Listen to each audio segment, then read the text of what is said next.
Good morning, everybody. Thank you for joining me. I am here with Ridvan Martinez, better known as Skari the Archon. He has graciously decided to have a chat with me and open up my new segment, which I'm calling Versus. Super catchy name. And this came to me as an idea because I have lots of very good players on this show who play Grey Knights and Deathwatch, but I wanted to get the perspective of people who are playing the armies that we're fighting into all the time. And Drukhari, even after the recent nerfs and the surge in popularity of Custodes and Tau, Drukhari are still very, very good. Yep. And I would like to talk to you about it, and thank you for coming on to my show. Yeah, no problem. Thanks for having me. I'm looking forward to chatting. You know, as a Grey Knight player, it's time to change the tide. That's right. My tide right now is 0 and whatever for for playing into to Drukhari. So I would like to switch that tide for sure. So just really quick, Skari, you've been playing for like 20 years. You've been playing Black Templar and Drukhari almost that entire time, back when they were Dark Eldar, right? Eldar. Yeah. Correct. Yeah, I started playing Black Templars. I wanted to play Chaos, but my mum bought me a squad of Loyalist Terminators, and I didn't know what converting was back in the day. Or anything like that. So I built them and painted them like the Black Templars on the box to match my Space Marines from the starter set. And because I was a poor, like, 14-year-old, I didn't really get much of a choice. And then I just got very zealous and went around murdering the Xenos for a long time. Yeah. And then I transitioned into Dark Eldar when everybody said they were terrible. To prove a point more than anything. Fantastic. Yeah. Mm-hmm. And it's been it's been that since, like. Oh yes. Since all of the old models, I'd go to tournaments with my Black Templars. I'd win prizes. Any prizes I won at like events, I would then clear the dusty Dark Eldar models off the shelves because nobody bought them. And I built an entire fleet of Raiders and Ravagers and like the old Metal Witches and the old Cavalite Warriors and old Incubi and stuff, and converted myself an Archon on a jet bike when that was still a thing. And then I just played a lot of Dark Eldar, which was made with paper, and there were very few of us that played the faction. Really? And then they re-released. Well, you'd go to a tournament and there'd be 60 people at the event, and I'd be the only Dark Eldar player. Wow. You know, yeah, like it was people. You'd go up to a table, they'd be like, I've never seen Dark Eldar before. Don't they suck?" You'd be like, "Yes, they technically do." And then 20 Dark Lances later, you table them in 3 turns. They'd be like, "Why don't more people play this faction?" Yeah, like, you got a little bit of that like tilt factor when your army is never played, you know?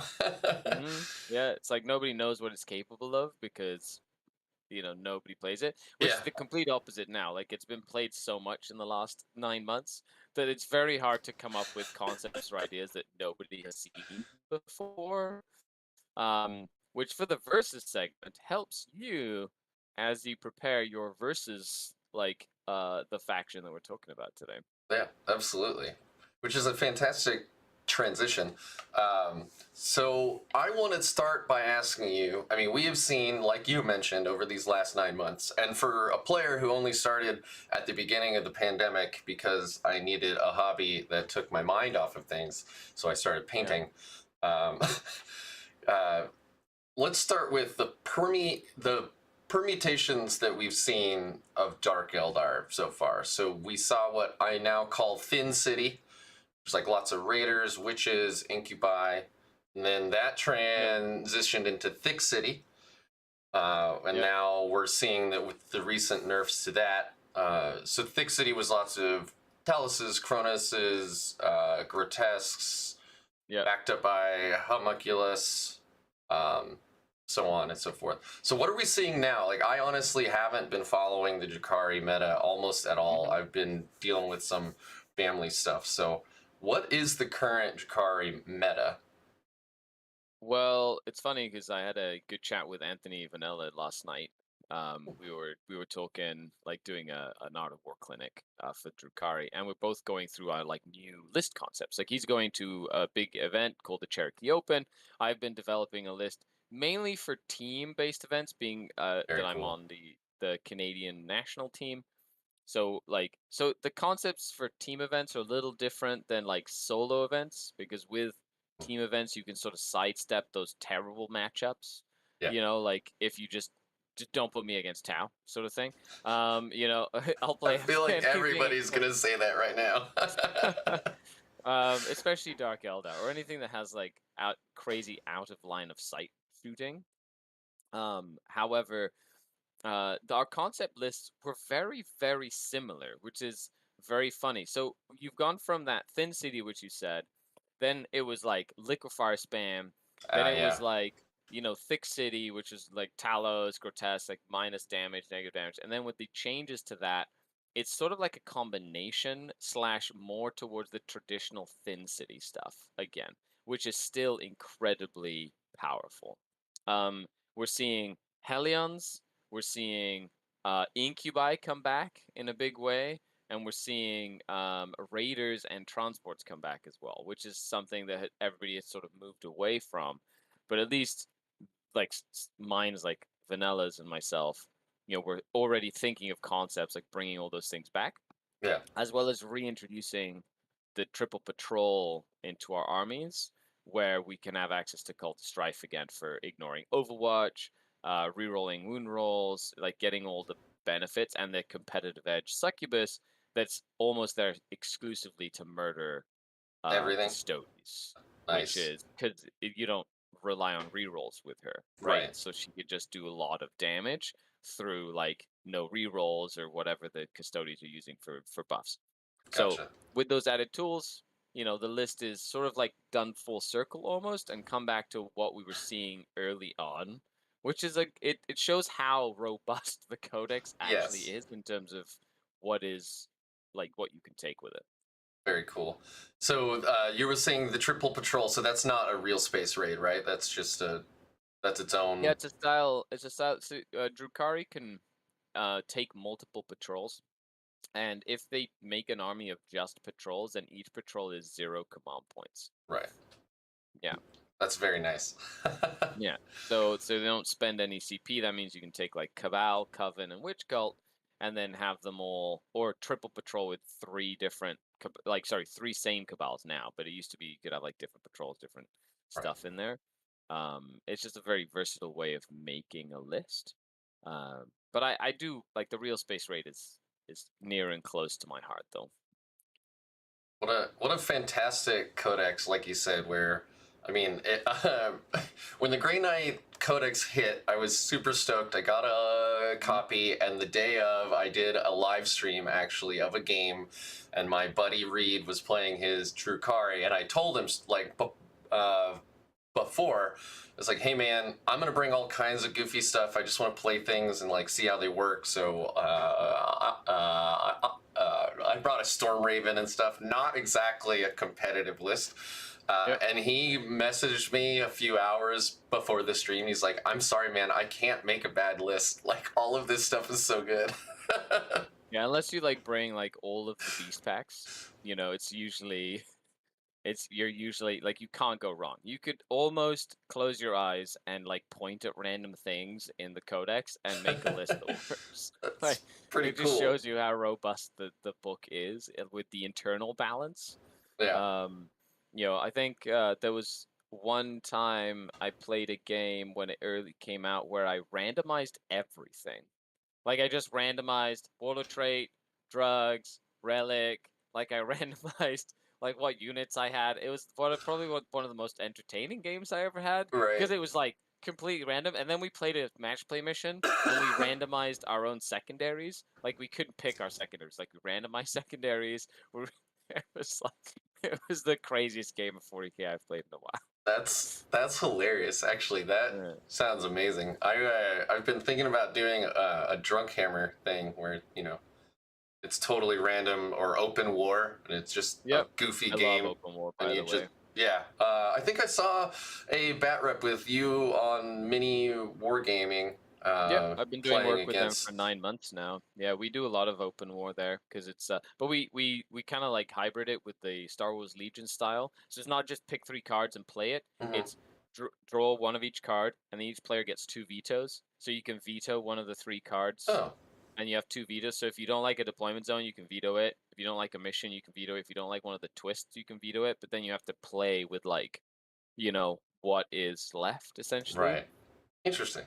I didn't know Yeah. anything about Star Wars Legion other than it's a tabletop, Yeah, their war mission game. is like you basically draw 9 cards in a grid, and each player can try and get the mission that they want. So it's like there's a little pre-game before the actual game to try and Oh, neat. like get a mission or deployment zone that you want to play. Anyway, open wars, you can kind of do that with open war, and it makes it a lot less random. That's going to completely nuke you, like destroy you because of a random twist. Right. Yeah. Very cool. Yeah. I'll we'll probably try that out because that sounds really fascinating.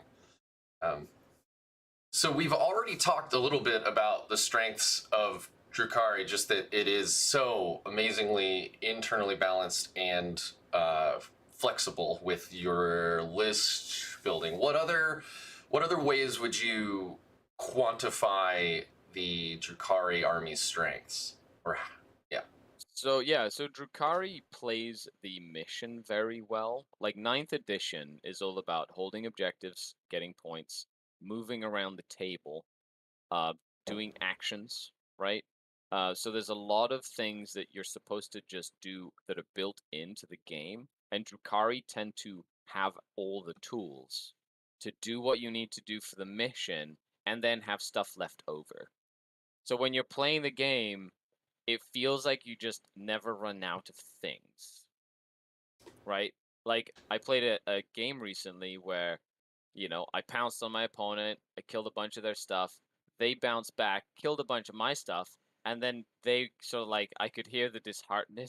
They were just really disheartened because there was still like 3 more transports with stuff inside of the transports, and he was like, ah, Yeah. like there was just more things, and it's just that characterizes Drukhari very well. It's an army that just plays the mission well. It can play all over the table, can kill you effectively, but then there's lots of little things everywhere. So you think you've kind of cleared a wave, and there's just another wave coming, and then another wave. You know what I mean? Like you Yeah. have to like layer your approach into them because they will layer into you as well. So fast movement, efficient trading, and it plays the missions with the wave of tactics. Like we have secondaries like Stranglehold, where it's scored at the end of your turn, so you can Hmm. knock someone off of an objective. You get your points. You maybe Yep. throw away. I don't know what's a 10 mana of witches cost. What are they? 11 points each. They 14 points are each now. 12 12. points Okay. each. Yeah. Yeah. So you trade a 120-point unit for strangle. Sounds pretty good to me. Yeah, well, You probably don't even need 10. usually you just have fives. Yeah, Yeah, just fives. You have 40-point troops and 60-point troops, and you've got 6 to 8 of them. that's Like amazing. you just throw them away because they're 40 points each, and they have a 5-up feel no pain, and they have an invul save, or if you're talking racks, right, Yeah. which are the tougher ones. Even my Cabalite detachment has racks as troops because they're just much better than Cabalite warriors, in my Yeah. opinion. What did you think Other of than that? Oh, please. That's okay. Just the witches. I only have the 2 squads of 5 witches. Although I'm thinking of combining them to one of 10, but that's for another topic of Interesting. discussion. Yeah. Um, I was gonna just make a crack real quick about the 171 rack list that Manny brought to Hmm. LVO. That he had a tray just full of racks. Just full of racks. It's an effective list. It'll play the mission well, but boring as hell. Yeah. Like I would not want to play that list just out of preservation of my own sanity. Especially, if you're going to go to a big super major like that, you're going to play at least 6 games, and then you might get shadow rounded, and then if you meet like you could play up to 10 games. Correct. I do not. Yeah, and with an army like that, it's funny because even though there's one unit that you just copy paste, there's a lot of brain power in that style of army that is required when it comes to movement, positioning, screening. Like there's a lot that goes into it in terms of using those resources, even though it seems pretty straightforward. You have to space your stuff out properly, your coherency has to be on point, or you have to kind of distinguish where all your units are, and it's not as easy as it seems. Yeah. And it's a lot of brain power. Not only that, you're leaning over the table for 3 hours, like moving 200 models. Yeah. I do not wish that on anyone. After LVO, my shoulders were quite tight. I was like, it was like I just did a shoulder workout. Like just everything was like, I was like this. Yep, just hunched over. Do you even lift, bro? Exactly. Have you ever played? Have you ever played? Like 12 hours of Warhammer a day, like standing on your feet, thinking the whole time. People don't even know how much exercise goes into like going to a major. Yeah, I was exhausted, absolutely wiped by the end of game 6. I can't imagine how these folks go and play 10 games. Because some folks had to do the shadow round that night, and then and then potentially 3 more games the next day. Whew, crazy. Yep, it's nuts. Yeah. So we've characterized the strengths of the Drukhari. Can you tell me about their weaknesses? Obviously, low wound, low toughness for their infantry. But otherwise, I mean, how would you characterize a weakness of the army? It's funny because it's hard to like talk when you have an army that's so efficient. It is hard to sort of like go ahead and go, hey, let's talk about weaknesses or whatnot. So Drukhari tend to hit you really, really hard, but they will just die. Like in the current meta, like if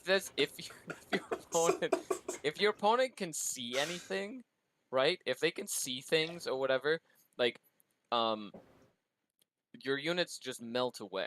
So one of the biggest weaknesses of Drukhari is out of line of sight shooting, right? So if you have access to anything like that, being able to shoot things outside like of line of sight is probably one of the biggest weaknesses that Drukhari have. Like we like to hide things. Being able to move around terrain and and then move around like to get angles on things behind walls and things like that. Yeah. That's probably one of our biggest weaknesses. Also, anything that's multiple shots with a decent strength 4 or strength 5. So like volume of shooting tends to be one of the scariest things for Drukhari, as well as volume of attacks in close combat. Right? Yeah. Which is one of the reasons I've always said if you want to beat Drukhari, bring more chainswords. Like you don't need to get fancy when killing Drukhari. Yeah. You need to have cheaper options that give you more attacks, right? That give you more dice. Because if you were like to interrupt with a 5-strong unit of intercessors, I don't care how elite my incubi are. If you have a chainsword and you've got 16 attacks against 5 toughness 3 incubi, and you interrupt, you will more than likely murder those 5 incubi with 5 little like tactical marines with like chainswords and pistols. Yeah. Because they're elves. Like you're going to murder them. However, if those incubi hit you, they swing, they kill everyone, right? Like there's absolutely. So they can deal out the punches. When it comes to coming back, you don't need to get fancy to kill Drukhari. You just need to kill them efficiently, and you need to kill a lot of them at once if possible. The more units you kill in a single go, the better. Like in a single turn, to help with that trade economy that you have in the game. Like if you're sacrificing one unit, your unit's 120 points. I sacrifice a unit, my unit's 60 points. Like you're winning. I'm gonna win that trade war. Yeah. So you have to commit and kill 4 of my 60-point units, and then only lose 1, right? Or lose 2. So it's a little bit harder than it seems, but you can only do that if you can see me or shoot me from out of line of sight or force me into like areas in the open where I have to commit, and then you can just bolter me to death with like stone bolters. Yeah. Like stone bolters are like the bane I, of my existence because I they was kill everything. just gonna say, so storm bolters and the Gatling silencer on the Dread Knights are Hmm. just the worst for That you. Gatling silencer is like literally the bane of my existence because it's Tw- just so many shots. Like yeah, that 12 weapon shots, scares me baby. more than yeah. That weapon scares me more than any amount of side cannons or like last cannons or anything you can have because it not only kills my infantry, it also like can kill my tanks. It can kill like my heavier stuff. It just kills everything in my army. It's pretty good, yeah. So, I mean, I know this is a totally hypothetical situation, but so when you're matched up against Grey Knights, and you know that, Hmm. because right now in the meta we're seeing, 3 strike squads, 25 interceptors, still 4 Dread Knights, and the Mortal Wounds Librarian is effectively what almost everyone's bringing now. You Yep. can pick whatever brotherhood you want, usually Presbyterian Brethren, maybe Rapiers, but otherwise, like, when you see that army lined up against you, like, what are you... I mean, you're going to play your standard... I mean, the Yep. good news is we no longer have Astral Aim, so no out of line of sight. Yep. But we do have Well, for Gate. me personally, Yeah. yeah, gate is always something I have to be wary of, right? So I'm zoning out the table as much as I can. I'm trying to kill all your infantry. That like whenever I'm literally gonna try and kill all your interceptors and interceptors and your especially your strikes because they're obsec, right? Or you've got like your aura bubble of objective secured from like a warlord or whatever, Hmm. or a character. And sometimes Drukhari have a little piece of gear that can shut that off for a turn, which is actually like really good for mission purposes.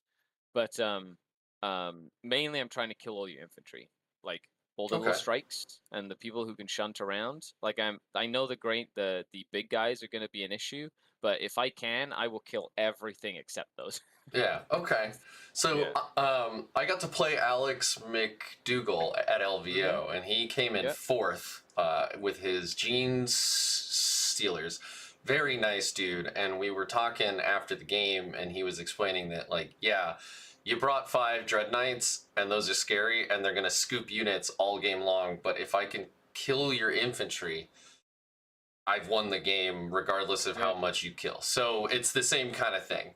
You're Yep. just trying to kill all the power armor bodies, get my Yep. obsec off of the table, and then you can ignore or kill the Dread Knights at will. Correct. Like into Drukhari, I feel like the more effective play because a lot of people are using Grey Knights as a sort of shooting army where they kind of stay back, they go into like tide of extra range, and they like sit back with their Dread Knights and like shoot you, shoot you, shoot you, and then they hopefully like pounce in on turn 3, 4 and like kind of like overwhelm, right? Right. And then in the meantime, they're like throwing a little interceptor squad up, like to do an action or do the psychic ritual or whatever, and you're just kind of Mhm. like throwing little units out one at a time over the course of the game, which helps you get points. But into Drukhari, I would actually flip the script. I'd literally make a line of Dread Knights and go deal with Dread Knights, and then the late game would be all my little squads, and I'd keep all my little squads alive and then not commit them until when I would normally commit the Dread Knights. So I'd flip the script because Yeah. then you have all your Storm Bolters and all your little like objective secured units once the Dread Knights have sort of sacrificed their lives to kill the Raiders, to kill the Venoms, to like put all the Drukhari Yeah. on their feet, and then let you like put them on the ground, like kill the transports, Right. get them out of the transports, put them on foot, and then you like your Storm Bolters become hell of a lot more like powerful late game when I've got like little units like trying to hold objectives and stuff, and then you start throwing like committing little units to objectives and then hosing me down with stone bolters. And Well, then the trade economy is better in that case. and you've already, like, blown my mind because that's exactly how I play my Grey Knights. As a newer player, I don't have a lot of the meta. Not like there are still whole armies I've never played. I've never played Yeah. Chaos Knights. I've only played into Guard once, and it was a meme list with a Baneblade in it, which is Nice. terrifying.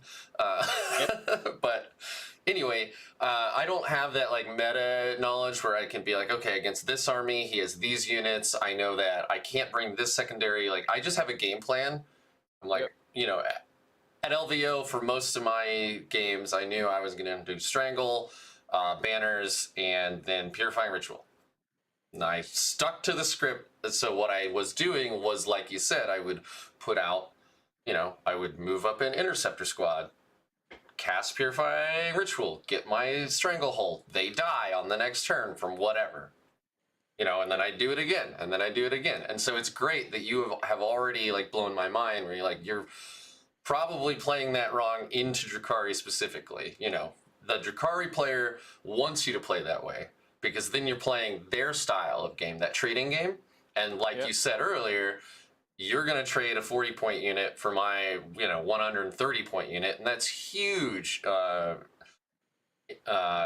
in your favor. But if I get that stuff up there that's harder for you to kill and deal with, especially because it needs to be in range to pop all the Raiders and the Venoms anyway, that's fantastic. Like, excellent advice, sir.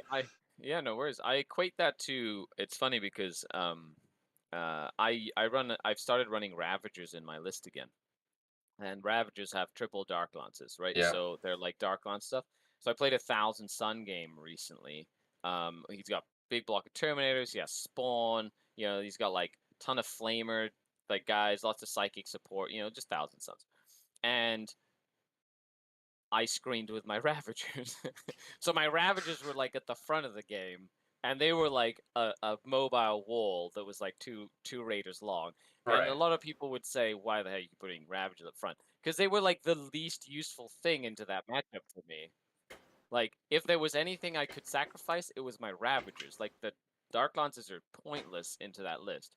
They've got good invols. Like, you know, what am I going to kill? One Terminator per Ravager, and then he brings them back with, like, a Psychic Power or like a Stratagem. Like, whatever. So I needed him to commit to the Ravagers. He did. And then the rest of my army pounced on whatever hit the Ravagers. And I didn't have to screen with, like, Venoms and, like, my useful stuff. So it's the same sort of thing. You have to understand what's the least useful thing in your list and kind of kill those first, like let them die, and then keep all the stuff that's useful for like mid to late game. Yeah, no, that's great. Like this is exactly why I wanted to start this video series, is because it is fascinating to hear, you know, very experienced players, just the way that they think about missions and how they think about you know, what secondaries and exactly that. Like when you're going to these single, you know, player tournaments, you have to bring an all comers list. And so you have to bring the same list no matter who you're fighting. And so you have to have those things in the back of your mind, or exactly how you're going to react and how you can use, like, you know, like you said, you know, the Ravagers aren't that good, but like the Ravagers are probably awesome with Knights. You probably love them right there, and you want to actually now you want to like protect them, you know, fire and fade, all that jazz. Correct. Yeah, that's he's just that's hiding great. behind a big wall that has windows, and I shoot all the Knights, and they can't shoot me back. You know, like good old Titanic. You know, giant, lots of wounds. Excellent. I'm gonna shoot you from back here. Yes, sir. Mm-hmm. Yeah. Demark has a great question actually in chat. I was just gonna bring that up. Yeah, okay, go ahead. Ask the question. Oh, no. Go ahead, sir. This is great. I can learn from you about how to, like, actually cast, too, because I just make this up as I go along. Says, how to adapt your suggested Grey Knight into Drukhari tactic if heaps of Talos and Grotesques. Same or different to MSU Drukhari. So MSU meaning multiple small units, which is, like, just a style of list building. So, Demark, the Grotesques and Talos right now did take a big hit with the introduction of like Artists of the Flesh not being as powerful, which means that things like the psychic, what is it, amplification or whatever it's called, where you get the extra damage, empiric amplification, so it's extra damage, and then the Psy cannons are what, strength 8 base, right? Yeah, there are 8, Yeah. and then there's a stratagem to actually get them up to 9 too. Yeah. So, the fact is you have Psy Cannons being, what, 3 damage into the Talos and Grotesques.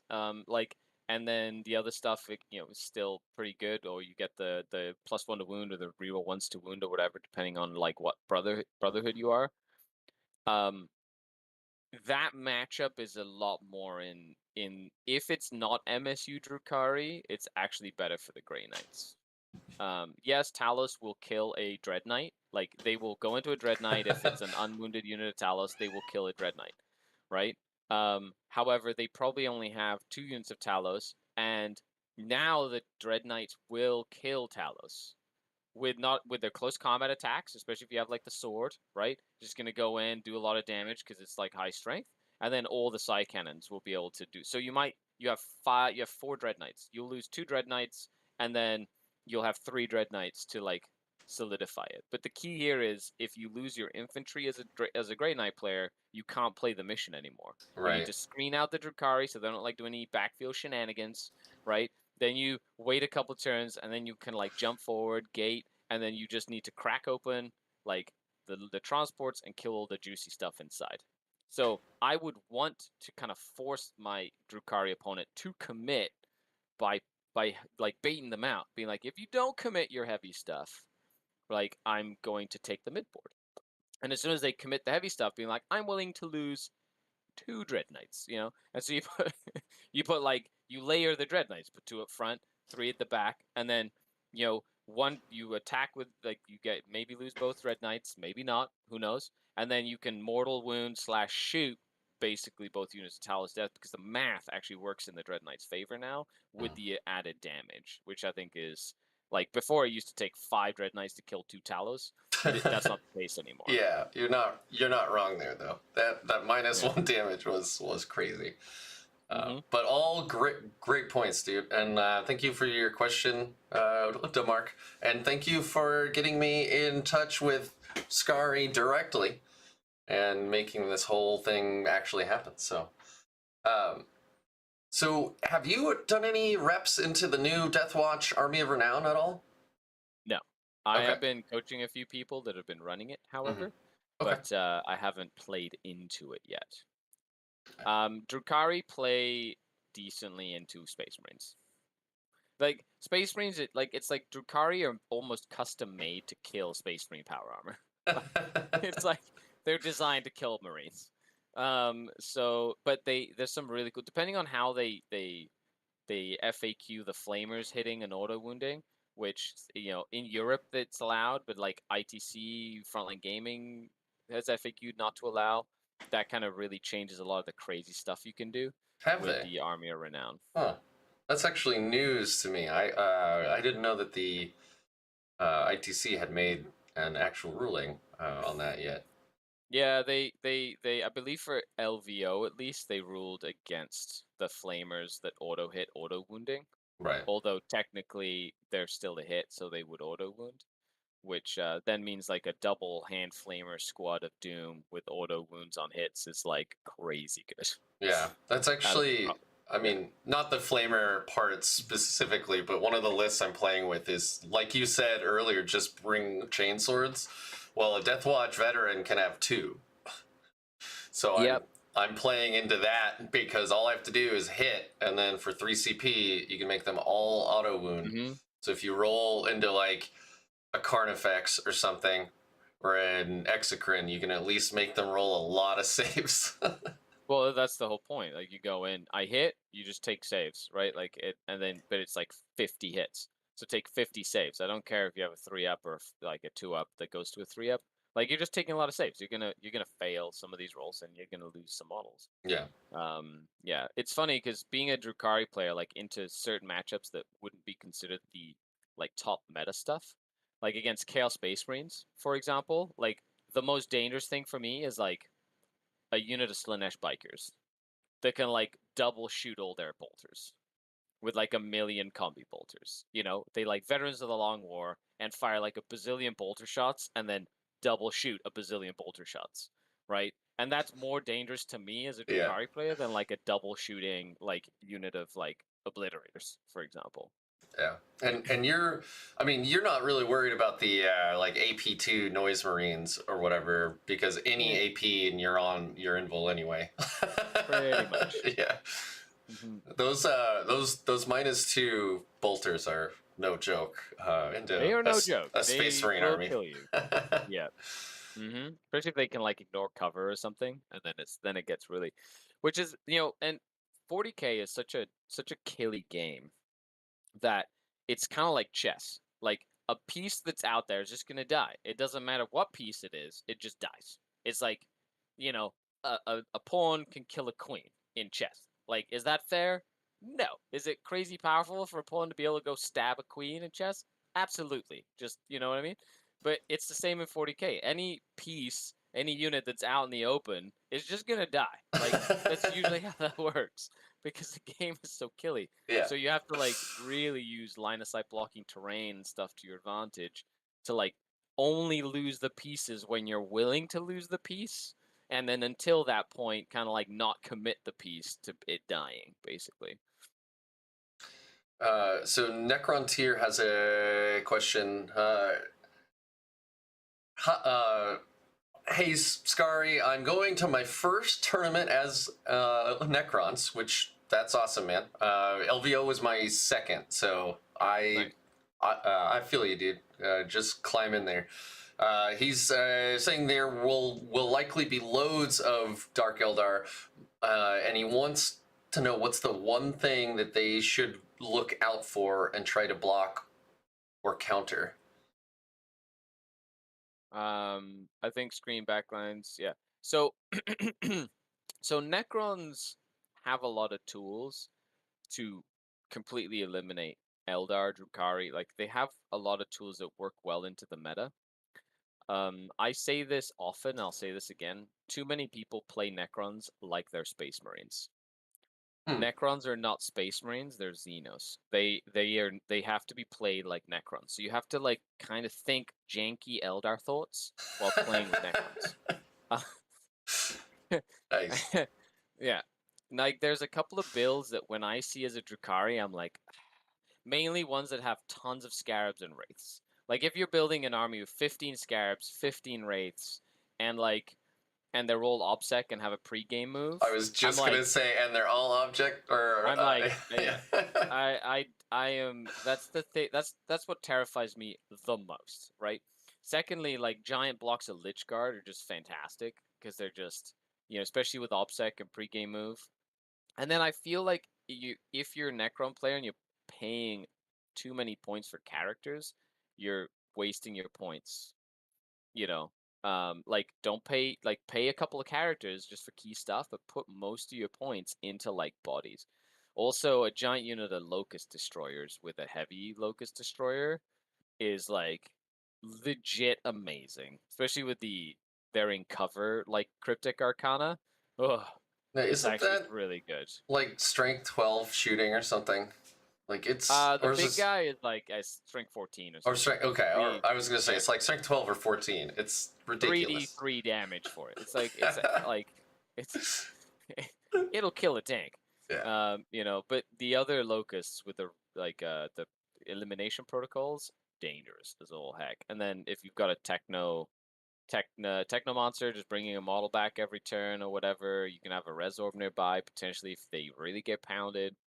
There's some like crazy stuff you can do with that unit. And then Ghost Arcs. Ghost Arcs and Warriors inside of Ghost Arcs are probably the best meta choice you can make right now. Hmm. Because if you make Ghost Arcs OPSEC, they're really annoying. They're a fast, flying, moving transport that is OPSEC that then has 10 OPSEC models inside of it.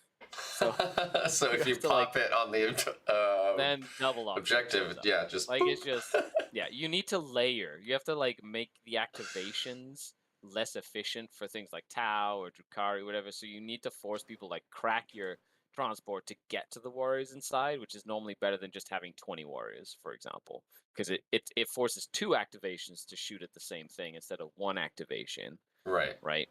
And Yeah. then you still have resurrection protocols. in case. Yeah, Exactly. it's pretty. Yeah. That's a pretty neat so. You think janky Eldar thoughts while you're playing your Necrons? If I played Necrons, I would run a monolith every time, or a Night Scythe, or two. A Because the monolith, really? teleporting shenanigans, oh yeah, teleporting shenanigans and like things like that. Like I just love having that in my back pocket, and it's also a big line of sight blocker. You can put it on the side of the table. It zones out a lot of the table.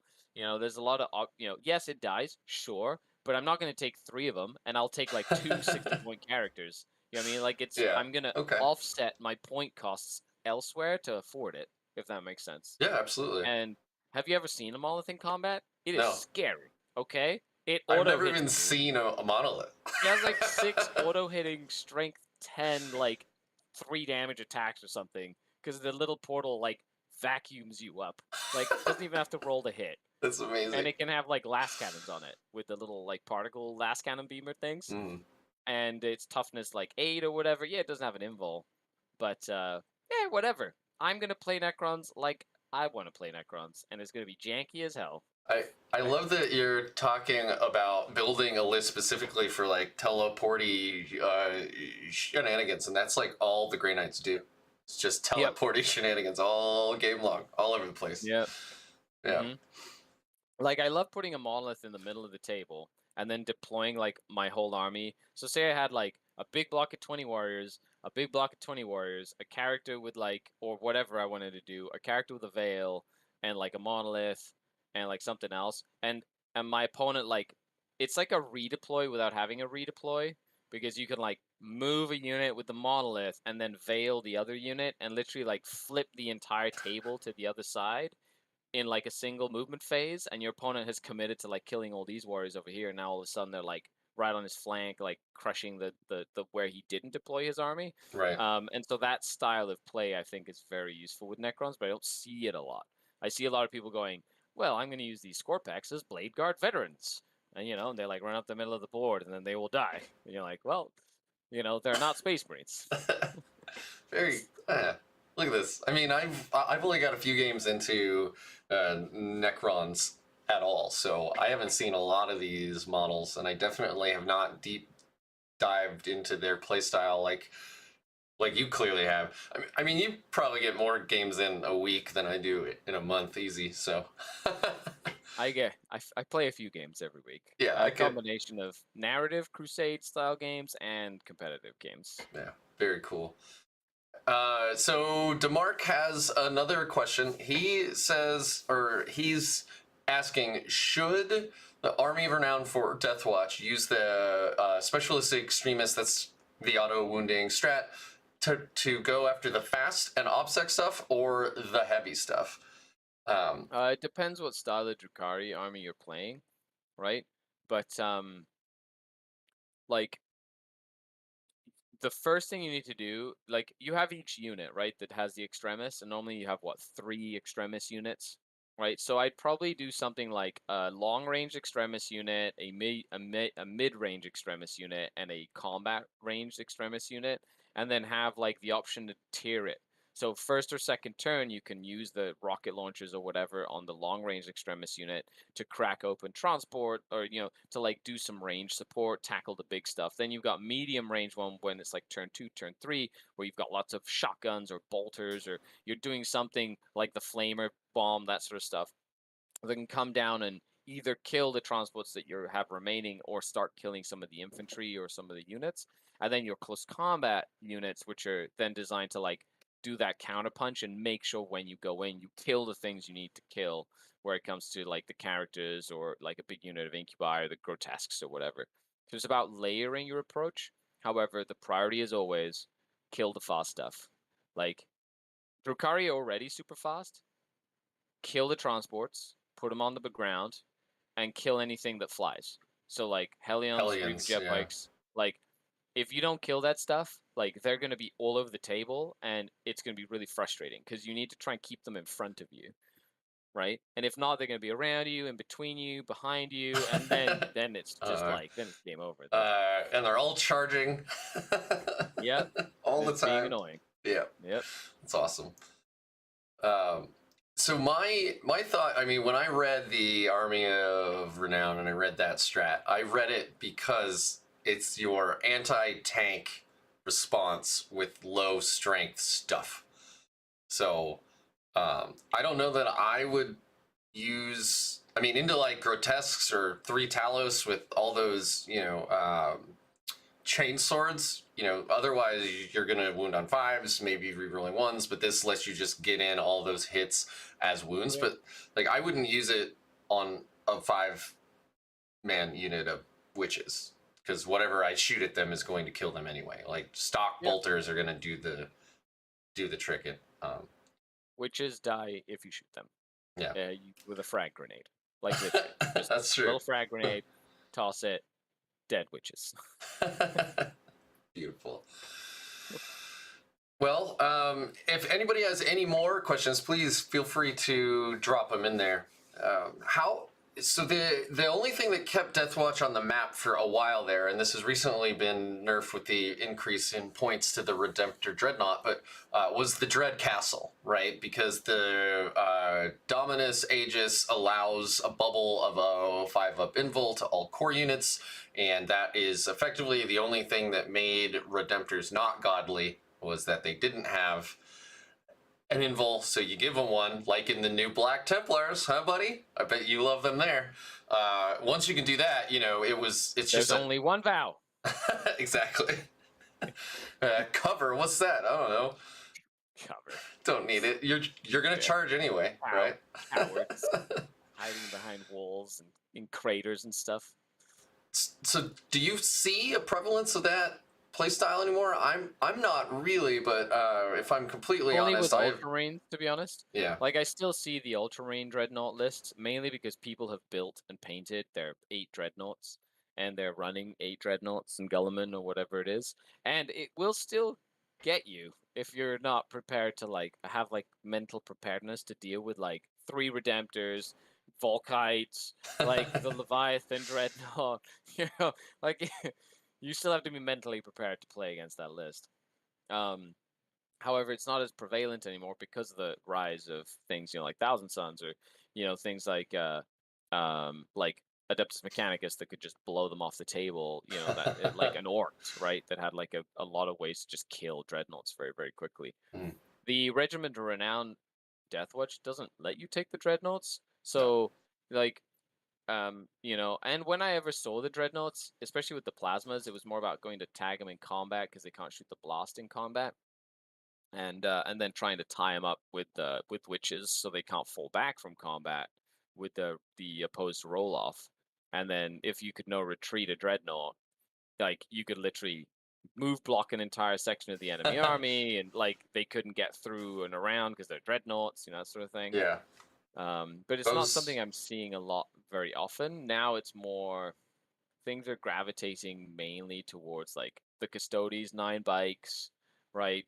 And then like, the Tau, either 9 broadsides or a million like Farsight crisis squads that just get really aggro in your face, or Oh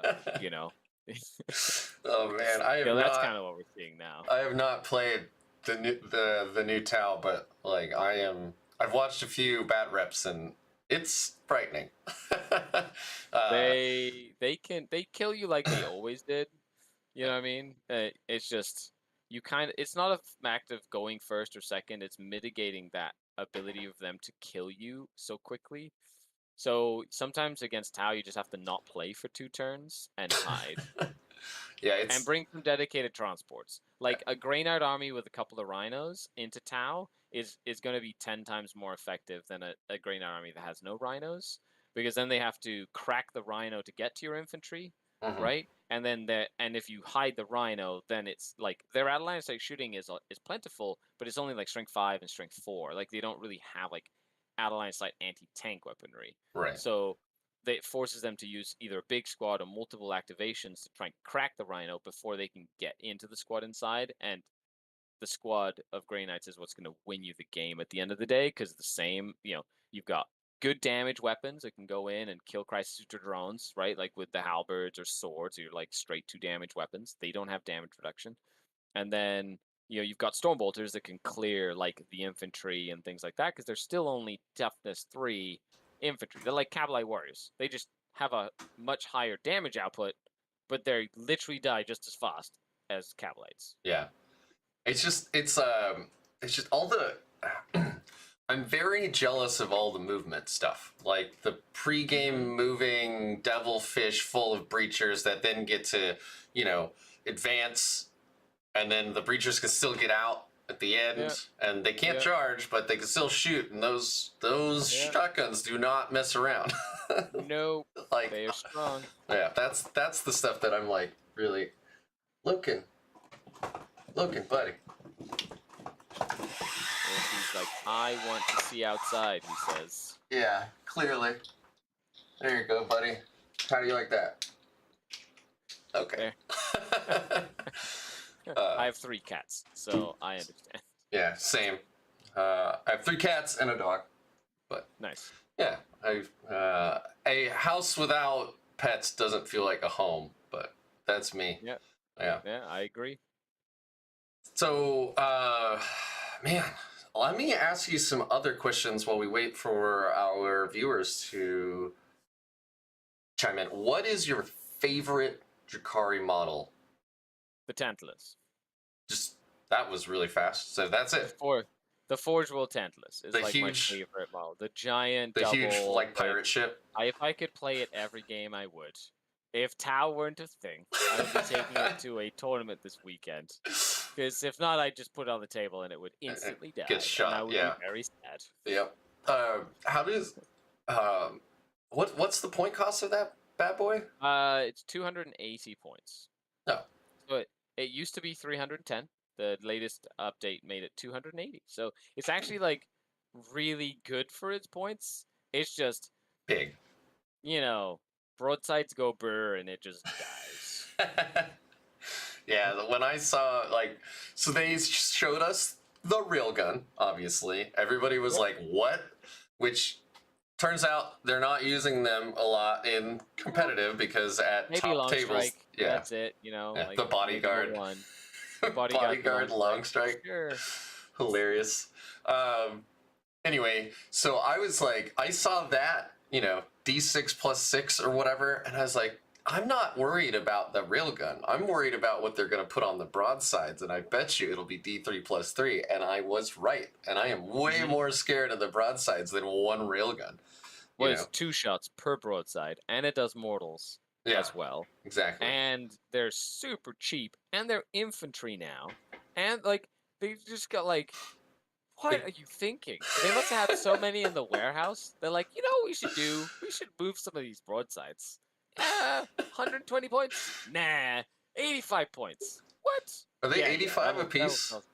Oh yeah. Oh baby. Or like 85 or 90. They're like they're so cheap. And the only downside is they move 5, right? They're slow? Sure. Yeah, yeah, whatever. Yeah, you really want them to move far. Yeah, exactly. Yeah, that's fair. They just have to peek around a building. That's all they have to do. Yeah, and core keyword. Because, let's take it away from everything except broadsides. Let's give them core. Yeah, let's give them a feel no pain and access to all the stratagems and all the cool aura buffs. and now they can also shoot into combat with all of their weapons because those railguns aren't blasts, so into combat they go. Yeah. Absolutely. It's totally fair and balanced. I don't know. So I started playing at the very end of 8th. And I've read, about codex creep. I got in, with 9th. I was playing my Grey Knights when all the Space Marines were really good. And I am absolutely loving this ride. I've never been on it before. I bet you, for you, this is annoying because... No, it's the same. But, this it's ride... not annoying at all. Okay. Because this ride is just, hilarious. Other than... It is. It's peaks and valleys. Yeah. It's peaks and valleys. That's it. It's funny because we talk about, broken stuff or whatever, and there's all this outrage. We're like, oh no, Tau OP. Oh no, Custodes OP. And you're like, bro, you don't even know, okay? Like 20 years ago, there was this thing called Lash of Submission, which was like the stupidest thing. A Slanesh Psyker would go, brain power, grab your enemy unit, like the enemy's unit, and move it. Okay, so like your enemy could move your units Ugh. with this slash and literally be like, I'm gonna clump them all together, base to base. And then I've got these plasma cannons, which are physical blast Yeah, the markers. blast templates. And now I'm gonna lay all of these plasma cannons on your unit because they just happen to all get into a nice little clump. And that was fun. Oh, and I'm gonna do that twice because I have 2 psychers that can do it. And you could cast the same spell more than once, huh? Oh yeah. Woo! I know, like, back in 5th, the Grey Knights were just absurd. Like, their force weapons would just auto-kill. If they passed the psychic test or whatever, they could just auto-kill It was called instant death. It Yeah. was instant death, which was just you just took a wound, you died, unless you had an eternal warrior rule, which meant you ignored instant death. Right. It 2 ways that would happen: psychic weapons, or if the strength of the weapon was double your toughness. If it was double your toughness, it just kill you because it was so strong that it would just like just destroy you. Oh, So man. that was fun. That's why like characters with like T8, T4, a lot of characters were a power fist was strength 8. So like a power fist would like just like Punch just right knock through. you out. Exactly. Oh, man. And but in 5th, Grey Knights had the wound allocation. I believe it was in 5th. Was when you had a unit of multiple wound models, you had to allocate 1 wound at a time. So you could take like a save on a model, and then you could pick what models took saves, as long as they all had different war gear. So a unit of 10 paladins could each have a different war gear loadout. So you could actually make sure that each paladin only had 1 wound left before starting to remove paladins. This is like, you saying that just makes me like, I play Deathwatch, right? Like, I have 1 kill team that might have 3 Terminators in it, 5 veterans, and like, you know, a biker and a van vet, and that is already obnoxious. Like, just for the movement phase. When you're doing your melee attacks now, it's like, no, I have 2 swords, I have 3 halberds, I have 1 hammer, I have 2 warding staves, and all of those have to be rolled individually. Correct. It's all different, right? So frustrating. Yeah. It was the same with knob bikers, because you could do it with like knobs on bikes, and they had a big block of 10 knobs, and each knob had like, this guy has this 5-point upgrade to make him different to this guy who has this other 5-point upgrade, and then they would wound allocate like all these knob bikers, and then they'd like just run into you and murder your army. That is, oh yeah. Man, I like, I was reading, what was it, a Goonhammer article, or was it another podcast I was listening to? But they were saying that like 9th edition is the best edition of Warhammer that there's ever been, hands down. Even though we all feel like the codex creep, we know it's there, it still is like, you know, the most fair and balanced. Yep. Like 9th edition is the funnest time I've had been playing 40k. Like I've had a lot of fun over the years. Crusade is like probably the most fun I've ever had playing 40k.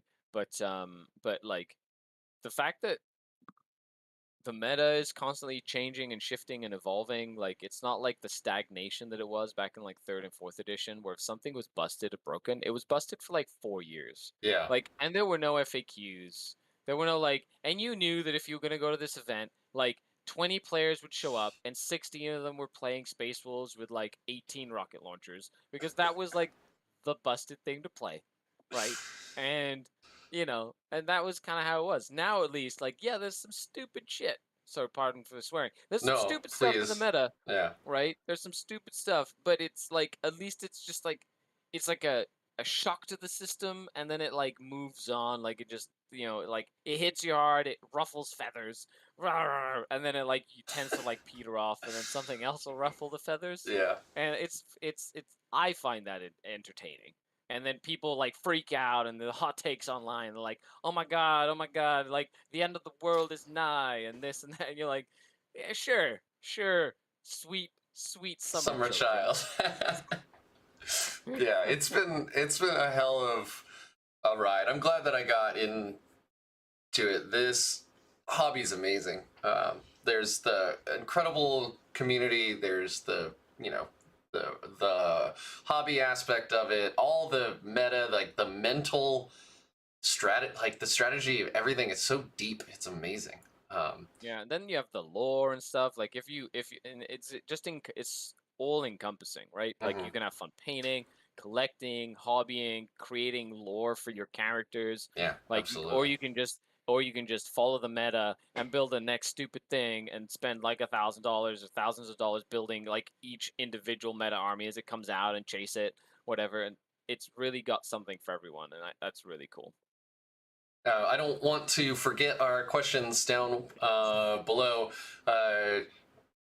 DeMark is swinging again for the third time. He's asking Skari, are you going to play the new Eldari for a bit, or are you going to stick to your Drukhari now that the people who only loved them because they were super, super good are now jumping off the bandwagon? Good riddance, okay? Just saying. Posers. No, I'm just kidding. No, my goal is to take back the crown of best Drukhari player in the world. So Anthony was able to take the top Drukhari player. So that would be my goal for this year, is to just be in that running again. So I will mainly be taking Drukhari, not necessarily just for that, but also being a Canadian Team Canada like squad player for the World Team Championships. This like we're really like working hard to like do well at the event, and the more practice I have with the same faction, the better. And some people get bored playing the same list over and over. I Yeah. just get better, right? Like some people get bored. I just get better. That's what Like, I was doing with my LVO list too. It's just like, hey, who wants to play me? I'll take anything. Let's go. I just need reps. I'll play the same matchup over and over, even if I lose every single time, because then I'll know really, really well what doesn't work. And then when the time comes, I might do something completely random and different and be like, I'm just gonna try get lucky, or whatever. And sometimes that works. Sometimes. The more practice you get, the better. But I am gonna be playing the Eldari because I have that gorgeous army that was donated to the channel that was painted by Wow. Den of Imagination. Freaking amazing looking Eldar army, and the new book is coming out, and I'm so pumped. I'm so pumped just to play elves. Those what are the transports called? The Wave Serpent. Yeah, I want to call everything in that book a warp spider. I know they're not, but like I just want to call everything that. That's a big warp spider. That's a small warp spider. Yeah, that's a psychic warp spider. That's a jet bike warp spider. Yep, that's all.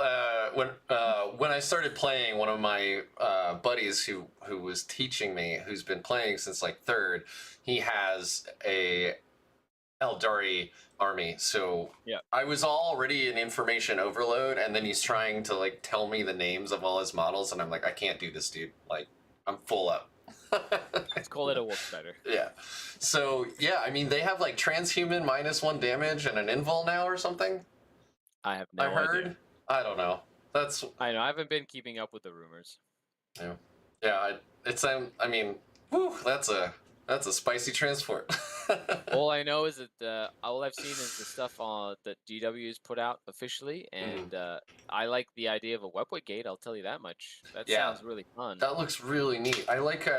I've only played one Age of Sigmar game ever, but I really liked how the armies, like their fortification gave them really meaningful buffs. And then it was terrain that changes the board. And I love to see stuff like that, right? Like the Sisters Fortress Monastery, little big maybe, swing and a miss, but that webway gate looks awesome. It is really cool. Plus you can now deploy it like this. What? I don't know. So now you can deploy. So before it's supposed to go like this, right? Because the arches. Oh, it's supposed to be open? But now you can like press them together and make the footprint really small. Oh, I see. You're already fit it places. Oh yeah. Yeah, you're already thinking of like ways to use it. I love it. Yeah. Fantastic. Any other questions in chat? I'm gonna keep just throwing things at Skari here. Can you give me or a story? Like if you were trying to get somebody into the game and you wanted to tell them a really cool story from a game that you played, like what's your favorite game ever? I guess is what I'm Like my favorite game of 40K that I like your ever played, yeah, or like your my favorite game just system or oh like game that I played. no, I meant like what was your favorite 40K matchup like Like ever? okay, like 40K moment, okay, Yeah. matchup ever. I've played a lot of 40K over the course of many years. But I would like to say my like crowning achievement was in 2018. It was the journey that I took. It's like a whole year.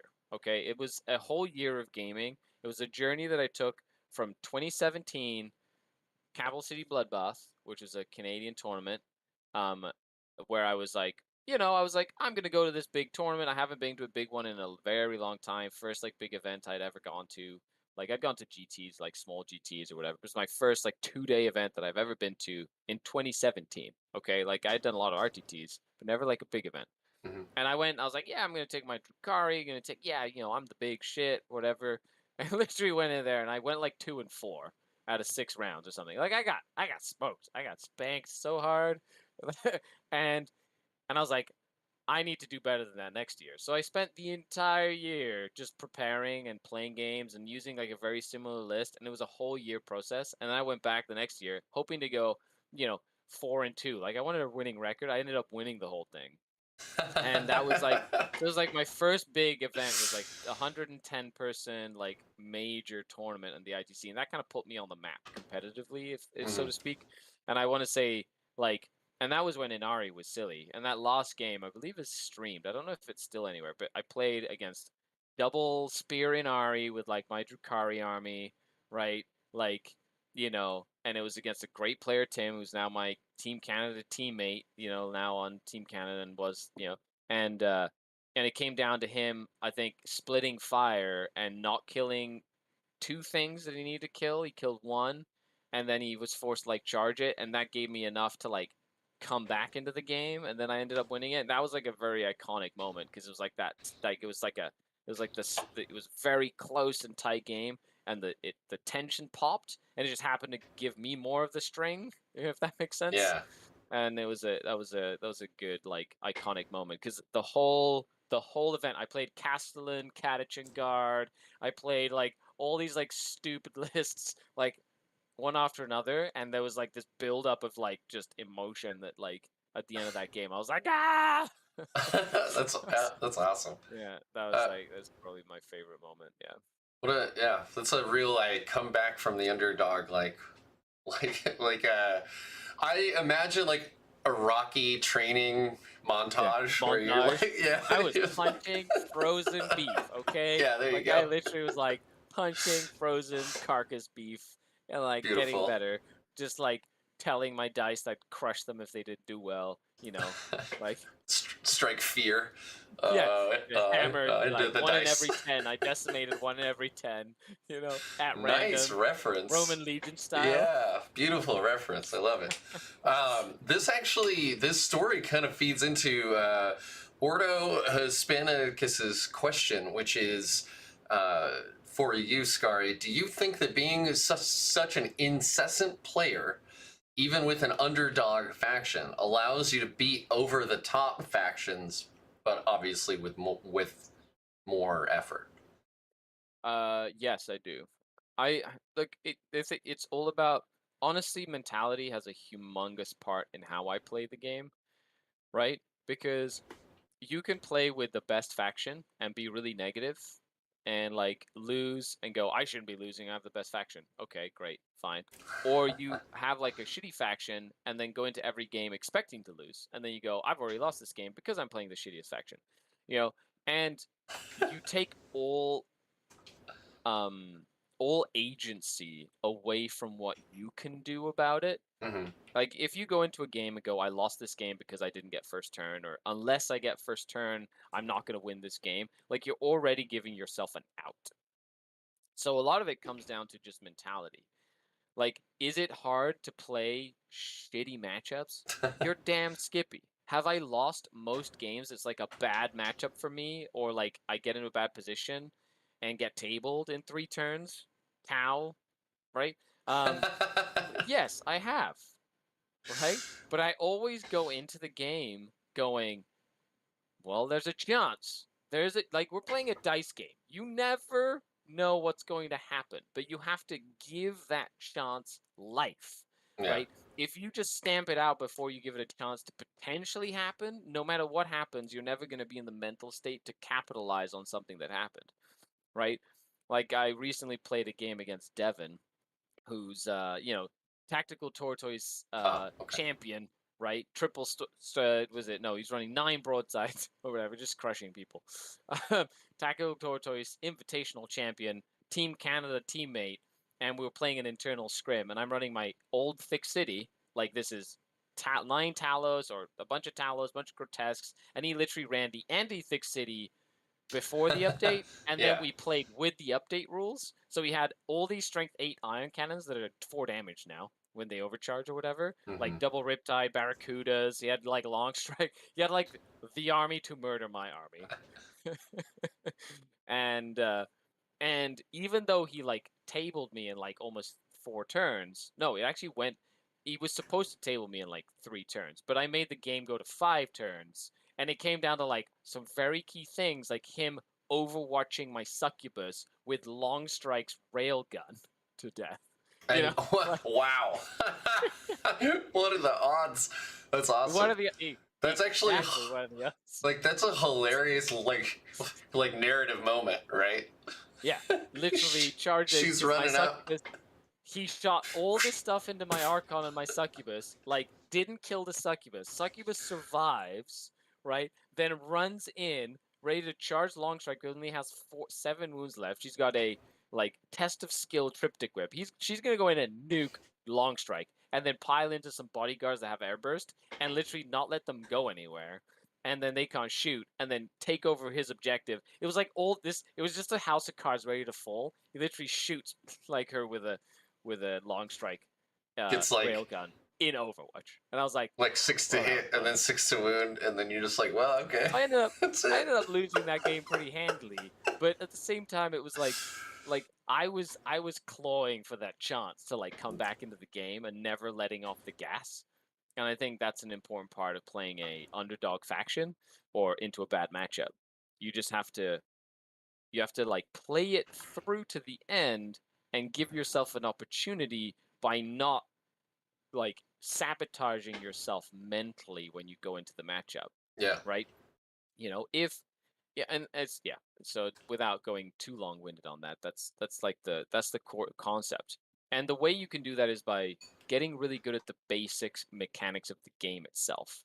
So like movement, charging, shooting, scoring points, picking secondaries. Like you have to put a lot of pressure on the things you can physically control, which is like that aspect of the game. And the more pressure you put on things you can control, then you have more control over the outcome of the actual game, even though the matchup on paper shouldn't really work for you. yeah.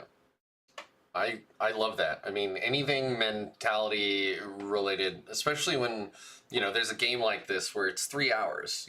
It's up to Yep. 3 hours that you're going to be playing with another human being, and yeah, if you get into a funk, you can be in a funk for a long time. I mean, we've all Yep. been on tilt where, Mhm. like, Yep. you lose the key unit turn 1 or whatever, and then you're like, oh shit, how am I going to come back from this? And then that may translate to a poor attitude. I try not to let that happen because when things like that occur now, I'm just like, well, that sucks. Like that's kind of hilarious, but it's like if you're driving, right, and you Yep. just like Yep. get stuck at every red light. Yep. And you can, Eventually, especially if you're in a rush. Like if you're in a rush, you just notice every red light. You know what I mean? yeah, There's exactly. like, and every red light feels like it goes on forever. We're like eventually when you hit that 6th like out of 6, you gotta just laugh because it's like, oh, this is not. If you don't, you're just gonna get mad, Correct. and And mad it's won't not help about either.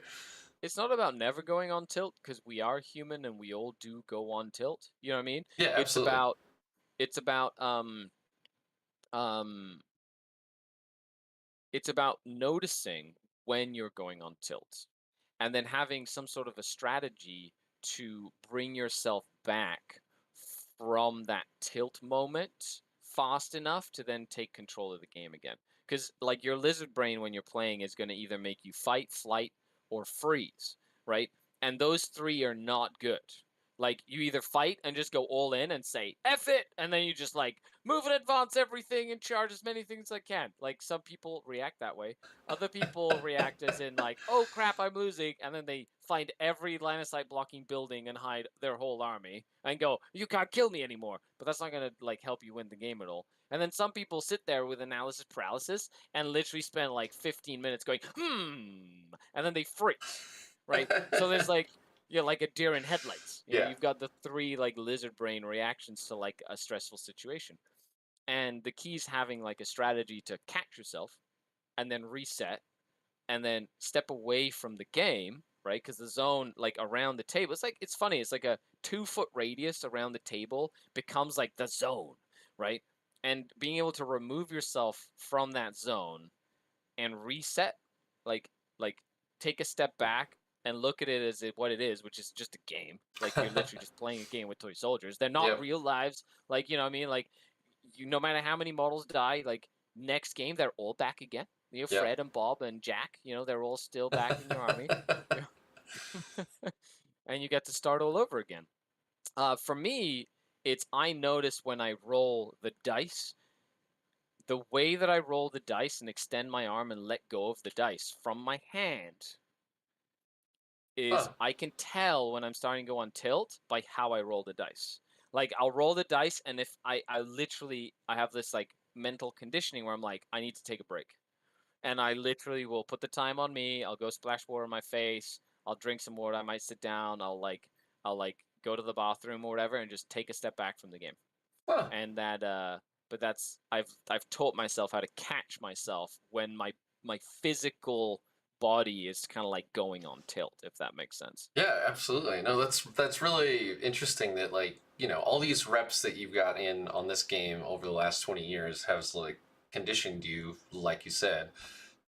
I mean, it's just like another level of this game, right? Like you already said it partially, you need to pick your secondaries, know the mission, know the enemy, know what your army can do, have a like general game plan, understand the basic rules, understand the advanced rules, and now there's also like you need to understand yourself, right? Like Yeah. when I was very at LVO. I was like drinking water like crazy. I didn't drink a lot of beer until after the games were played, right? Like I was trying to stay focused, and like I Yep. know hydration is huge. I tried to get like decent sleep. I wore nice comfy shoes.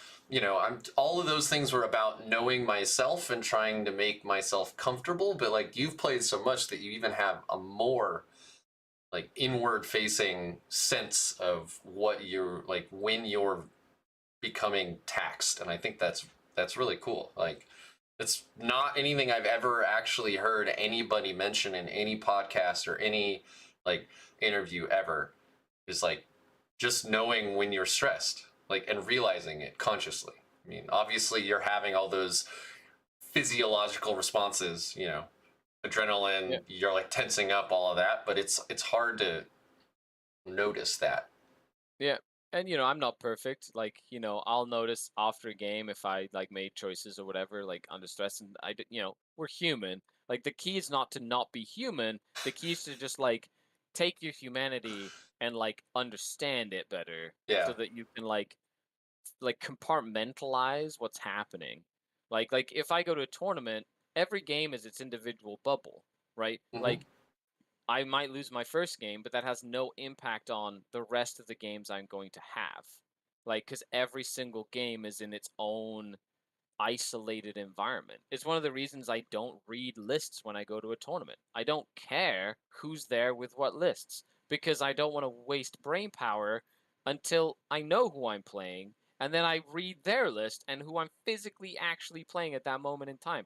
Because there's no point in wasting all this thought process on, well, what if I play this guy or what if I play against this list? No, I'm playing against this list right now. All my brain thought process is in what is in front of me right now at this moment. There's no point in like worrying about who I might play or when I might play them, because it's just draining my energy. That's it's very interesting. I was definitely like, as soon as pairings were up, I was like straight on my phone. Like, what am I playing next? You know, I might actually use that. I got an RTT coming up in a few weeks, and I might do that where I'm just gonna go. I'm gonna have my list, drink my coffee, Yeah. put some And then as soon as your plastic men pairing on the goes up, table. go to your table, sit down, read the mission, right? Like I have a very simple like 3-step process, you know, read the mission first. Okay, understand what the mission is, then read your opponent's list, because you need to know what you're playing before the list, because then you can look at the list with the bias of the mission, right? Because you have to understand, like, are they going to put the Ravagers out to screen because of the mission, or are they going to sit the Ravagers, like that sort of thing? Just gives you more knowledge that way. And then, like, while you read the list, you go, okay, this unit is good for the mission, that unit's good for the mission, so that'll influence your target priority, that'll influence like your deployment, that'll influence the secondaries you want to take, like based on the mission against the faction that you're playing. All solid advice. Like, yeah, that's great. I mean, these are great tips, man. Like, you know, it's not all about knowing your army. You know, you also have to, yeah. I mean, you have to have a process. You need to prepare yourself. I think that that's awesome. That's really cool that you got that whole thing. And again, it comes from like going to all these events, and you do it like, I wake up every morning, I let the dog out, I feed the cats, I make coffee. Like, that's my 3 steps. I always do it in that order. And but you know, I have my routine too. yeah, exactly. Wake up, get coffee, sit down. All the cats come on, lie on me while I have my coffee. Yeah. And then I start my day. Yeah, exactly. Beautiful. So you've just got your own habit and process with, with the It's game. I almost think that's great. ritualistic in a way. Like when I go to a tournament, like I have a tournament this weekend, I have a set process on making sure I have my list, setting out my list, like I actually put it on the table, making sure I don't have to repair anything or I've got all the pieces I need for the army. I pack it in a very specific way. Like, so when I get to the event, I'm not like waiting or looking for pieces that I'm missing. I have my little counter like tray with all the little wound markers and all the counters I need. I've got like, I've got my dice, my measuring tape, like I put it all in a bag and then I like stack it all in like an area. It's just like very ritualistic that I'm like, when I go to an event, it's like a whole preparedness thing, and it just takes that stress away and just helps me focus on, okay, to game 1. I'm playing AdMech today. Excellent. What kind of AdMech? Lucius, Mars, that sort of thing. And then you kind of go through that process, right? Nice. Is Dick Johnson is saying that my mic sounds weird. Do I sound weird to you, Skari? Not to me, no. You sound great to me. I hope there's nothing wrong with the stream setup. Maybe it's just because I rotated it slightly. There we go.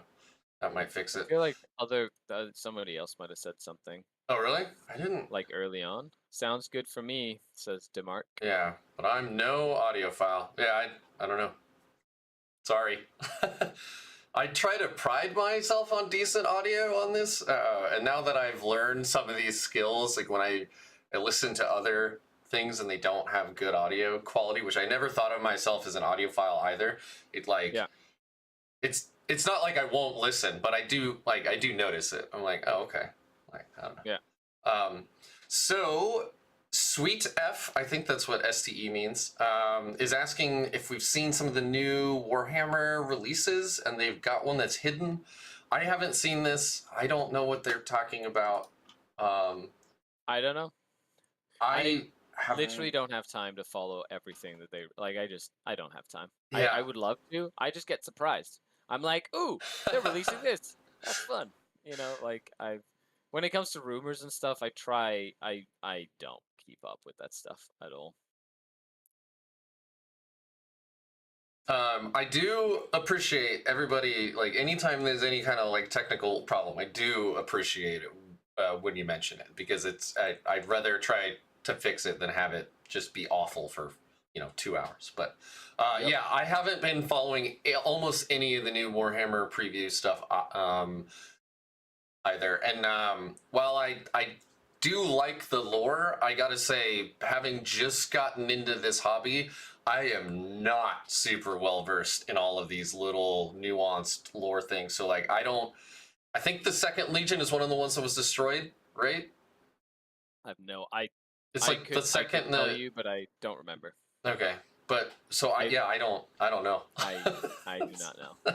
Maybe it's going to be 2 more Space Marine lieutenants, for Yeah, all we know. probably. You know, or Yeah. or a second wound for Chaos Space Marines.